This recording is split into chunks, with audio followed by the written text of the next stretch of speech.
ብልጽግና ስለ ኢትዮጵያ ብቻ ሳይሆን ስለ አፍሪካ ግድ እንደሚለው አሳይቷል።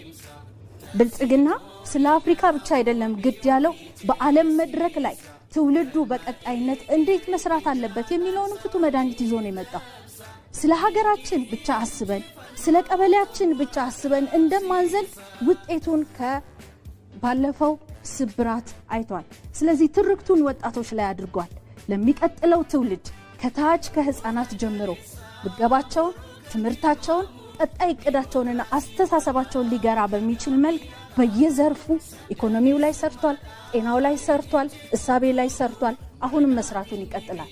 በአንድ ሌሊት የሚያንጠባጥበው ዝናብ በብዙ ዓመታት ተጠራቅሞ የኢትዮጵያ መድህንና መፍትሄ በጋራ ይሰራል ብሎ ያምናል። እስካሁን የነበረውን ሸክም ለመቅረፍ በተጓዝነው ልክ ሁሉ በቀጣዩ ውስጥ በትውልዱ ላይ በመስራት አብሮ በመሆን በይቅር ባይነት ሪፎርም በማድረግና ተቋማትን በመገንባት ውጤት ይመጣል ብሎ ያምናል። ብልጽግና መለያው የስንዴ ነዶ ነው።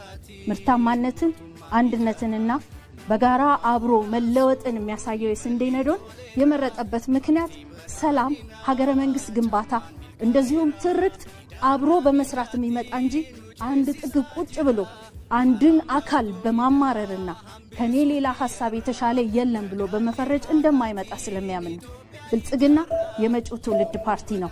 ብልጽግናን ምረጡ። ብልጽግናን መምረጥ ህብረ ብሔራዊ አንድነትን መምረጥ ነው።